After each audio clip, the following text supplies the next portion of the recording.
ગુજરાતના છેવાડાના માનવી સુધી શિક્ષણ પહોંચાડવા માટે રાજ્ય સરકારે દર વર્ષે પ્રવેશોત્સવ જેવા કાર્યક્રમ અને લોકોને શિક્ષણ પ્રત્યે જાગૃત કરવાનું કામ કર્યું છે। આમ છતાં રાજ્યમાં અનેક એવા ગામડા છે કે જ્યાં આજે પણ શિક્ષકોની ઘટ અથવા તો ઓરડાની ઘટ છે, જેને લઈને વિદ્યાર્થીઓના ભવિષ્ય પર સવાલ ઉભા થયા છે। ત્યારે આવી જ એક ઘટના સુરેન્દ્રનગરના જનશાળી ગામમાં હોવાનું સામે આવ્યું। જનશાળી ગામની પ્રાથમિક શાળામાં માત્ર 2 ઓરડા છે અને આ શાળામાં ધોરણ 1 થી 8ના 180 વિદ્યાર્થીઓ અભ્યાસ કરી રહ્યા છે, જેથી શિયાળા અને ચોમાસાની ઋતુમાં વિદ્યાર્થીઓને હાલાકી સહન કરવાનો વારો આવે છે। આ શાળામાં નવા ઓરડા બનાવવા માટે અનેક રજૂઆત કરવામાં આવી, આમ છતાં નવા ઓરડા ન બનતા હોવાનો સ્થાનિકોએ આરોપ લગાવ્યો છે।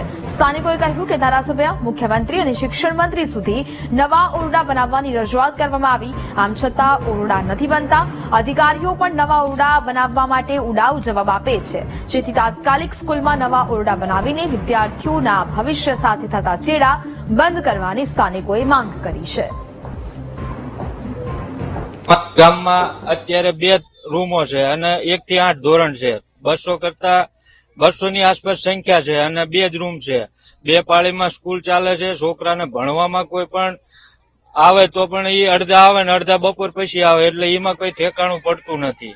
એટલે અમારી રજૂઆત મુખ્યમંત્રી શ્રી અને શિક્ષણ મંત્રી પાસે એવી છે કે અમને વહેલી તકે અમારા આ રૂમની અમને મંજૂરી આંકણ આપે અને અમને રૂમ બનાવી દે તો અમારા છોકરા એક સાથે બધા ભણી શકે।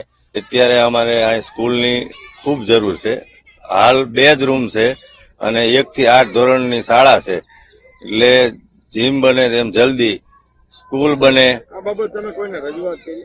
આ બાબતે અમે ધારાસભ્ય શ્રી રાણા સાહેબને રજૂઆત કરી હતી અને તેમને શિક્ષણ મંત્રી કુબેર ડિંડોર સાહેબને, પ્રફુલ્લ પાનસિરિયા સાહેબને બધાને એમને લેટર દ્વારા જાણ કરી છે। અને અમારે અહીંયા ખૂબ મોટી વિશાળ જગ્યા છે, તેમ છતાં અમારે સ્કૂલ બનતી નથી અને અહીંયા બાળકોનું શિક્ષણ કાર્ય બગડે છે। તો જેમ બને એમ જલ્દી સ્કૂલ બને એવી અમારી ગામ લોકોની માંગ છે।